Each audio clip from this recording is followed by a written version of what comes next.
Hello, ghouls and gals, I'm back. I wish I could say I was away for a little while because I was working on some big project that would really impress you, but I wasn't. Instead, we're just back to our regularly scheduled programming a bit later than I'd have hoped. Today, we're going over the first of the two arguably most famous elves in Warhammer. At first, I thought about doing a video on Tyrion and Teclis together, but their stories do veer off in different directions, and though they're often paired up, the lore does split them apart in more ways than just making one a magic nerd and the other a Chad warrior. So yeah, today we're talking Teclis, the Warden of the White Tower, the High Lore Master of Hoeth, and perhaps the most powerful mage of his era. Teclis didn't start out his life as all this though, and just like me and you, dear viewer, sitting at home, he came into this world as a baby. Although, unlike most of you I imagine, both Tyrion and Teclis came into the world as murderers, as their mother died during their birth. Alright, it might be a bit harsh to call them killers, but the death of their mother gave the twins an awkward relationship with their father, the Prince Arathian. Arathian wasn't a major figure in elven politics, but he was a distant descendant of Anarion, which meant our boys were destined for greatness from the moment they were born. Tyrion, a healthy, hearty baby, looked as though he could do great things straight out of the womb, but Teclis was born a frail creature, prone to sickness in all of his early life. Teclis' father was also obsessed with reforging the armour of Anarion, so he didn't have time to raise his boys, and instead this task fell to the elderly she-elf known as Thornberry. She was the one who managed to prevent Teclis finding himself in an early grave due to his frailty. The twins spent most of their early years with Thornberry in Ulthuan's countryside, but as soon enough they had to make the journey to the capital of Lothern, so they could introduce themselves to the Phoenix King. Their father was sad to see them go, but these Aryan coconuts had to make themselves known to the most powerful elf in Ulthuan. When they arrived in Lothern, though, they found an audience with one of Slaaneish's most powerful demons in the form of Ankari, who attacked the twins immediately. Were it not for a sweet clutch save by the god Asurion, this video would have been incredibly short, as the lads would have found an early grave. Asurion saved the twins' lives, gave them his blessing, and gave Nakari a spanking back to the realm of Slaanesh. After this event in Lothern, Tyrion and Teclis began their separate paths for greatness. Tyrion essentially took on the life of a varsity jock, while Teclis was forced to retreat to books and magical knowledge at the White Tower of Hoeth due to his body being so weak and feeble. Both of them began to excel in their pursuits though, and they were put to the ultimate test soon enough when the Dark Elves and a huge army of Chaos Undivided made its way to Ulthuan's shores. Immediately the High Elves were overwhelmed, and they took constant L's. We'll go over exactly what Tyrion was up to another time, but very quickly after the war began, rumours of his death spread around the land. Teclis, refusing to believe this, set off to find his brother. The sorcerers at the White Tower tried to stop him, but once they saw the frail lad couldn't be contained, they gave him the crown of Sapphire and a bunch of steroid juice to help him on his way. Even as Ulthuan was on its knees, sparks of hope began to spread through the land as the High Elves heard rumours of an unbeatable mage walking through Ulthuan. The greatest sorcerers of chaos and their retinues would be turned to dust with ease by this elf, and he could summon storms of lightning with but a word. Even if these rumours kept the High Elves from crying themselves to sleep at night, they weren't enough to win the war, and the last strongholds of Lothern and the White Tower were constantly under pressure from the enormous numbers of Chaos and the Dark Elves. As his homeland burned around him, Teclis searched for his brother, eventually finding him just in the nick of time, as he saw a wounded Tyrion and Alarielle the Everqueen beset upon by Ankari. With the crackle of lightning, Teclis battered Ankari, sending him shrieking back to the realm of Slaanesh for the second time in his life. With the brothers reunited, the elven cause became centred around them, and they managed to pull together enough of a force at Fenouvel Plain to make their final stand against the Chaos and Dark Elf host. This was the final battle of the war, and where Teclis met his match for the first time in his life. The Witch King Malekith was no ordinary sorcerer, and had practiced his dark arts for thousands of years. Teclis tried to deflect the Witch King's spells, but was barely keeping himself alive and being worn down by the sheer power of Malekith. They both soared into the sky to finish their duel, where it looked as though Teclis would have met his end. Our frail friend had one last trick up his sleeve though, in the Staff of Leleath, which had been given to him before the battle by Alarielle.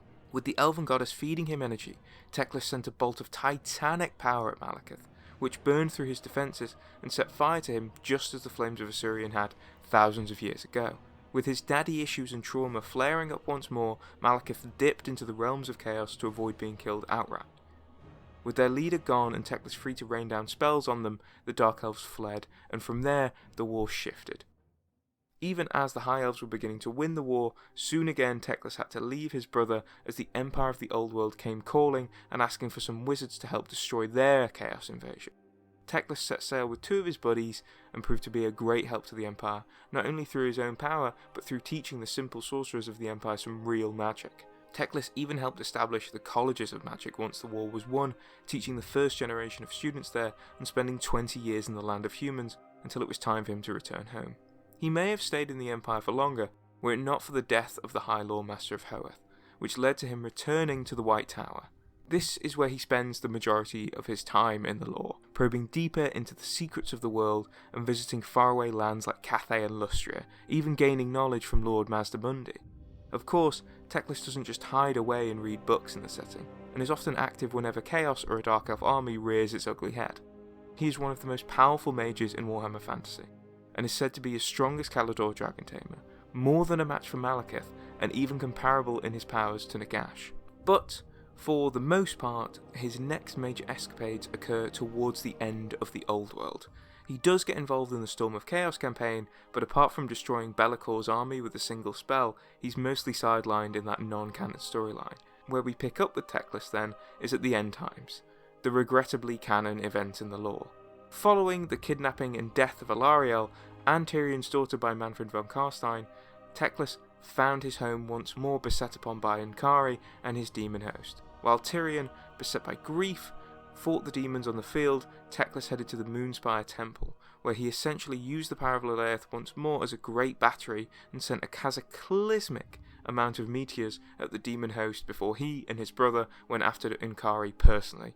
Once again, Teclis sent the greater demon back into the void, but the threat to Ulthuan was by no means over. Teclis, in his communications with Lilith, had been given a vision of the world's end, and so he decided he would stop it. However, in order to do this, he had to make some great sacrifices. In a sense, Teclis is the protagonist of the End Times, as he ends up watching over or being a part of almost every major event in that part of the lore. He knows Nagash has to come back for there to be a chance of stopping chaos. He knows that Tyrion's daughter must die, and that he must fall to the curse of the Sword of Cain. And yet, even as it is in Teclis' powers to stop these things, he cannot, because he thinks it's all part of the plan to save the world. When Malekith invades Ulthuan again in the End Times then, Teclis does not ready himself for a fight, but instead goes to meet with the Witch King and informs him that he is not the avatar of Cain, but the true heir of Asuryan. Teclis also refuses to give counsel to his brother during this time, which only further sets Tyrion down into the path of rage and darkness. This worsens when Morathi, chief gossip of Warhammer Fantasy, entered Tyrion's tent and told him about his brother's allegiance to Malekith. This essentially sets the table for the final elven civil war, as Morath keeps sending Tyrion down a dark path while Teclis tries to raise Malekith up to who he was meant to be. The battle between the two sides is fierce, and Tyrion and Malekith engage in a great duel, with the former coming out on top. Just before Tyrion deals the final blow though, Teclis deflects an arrow from Elithanar into his brother and teleports his squad out of there. After making Malekith the Phoenix King, Teclis unveils his plan to create a new vortex, unbinding the current one and gifting certain figures the powers of the winds of magic. He would make the incarnates powerful enough to challenge the Chaos Gods, but first he had his brother to deal with. Again, I'm not going to go into too much detail on the Tyrion side of things here, but it led to another clash between the two elven armies and the elves calling themselves Phoenix Kings, which ended with Teclis enacting a ritual which sank Ulthuan and freed the winds of magic. However, before he could get a grip on them, most of them flew away, finding hosts across the old world. With the elves wounded but united, and at least some of the incarnates in his retinue, Teclis set out to assemble the others. He also revived his fallen brother, cleansing him of the corruption that had made him blind with rage. Once he had done that, and all our good guys were gathered at Athel Loren, he sought to stop Archaon at Middenheim. Only, just before he set out, Teclis was informed by Lilith that there was no saving the world, and nothing could be done because some business executives had made a final decision. Instead then, Teclis sought to remake the old world, essentially hitting the reset button, but not in an evil way, so the world could just live without chaos. It was the best of the worst situation Teclis could find. However, we all know how that turned out, and upon Balthazar Gelt's death, Teclis tried to bind 3 winds of magic to himself, which proved to be too much of a task even for our mighty mage. He tore himself apart in the new vortex, unable to save the world after sacrificing so much to do so. Teclis' story doesn't end there, though, as it is Tyrion who revives his brother this time around during the Age of Myth and the Age of Sigmar setting.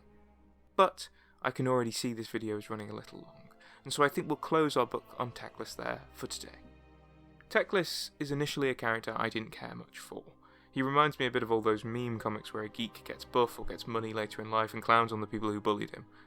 In the End Times lore, though, I grew to like Teclis a lot, because even though all of that stuff stinks, you really feel his pain as the world burns around him, as he's almost like a self-insert for a lot of fans who would do anything to save the old world in Warhammer Fantasy, but are really powerless to do so. But I think I've given you enough of my thoughts. What do you think of Teclis? Let me know, and thanks for watching if you made it this far. I'll see you next time, ghouls and gals.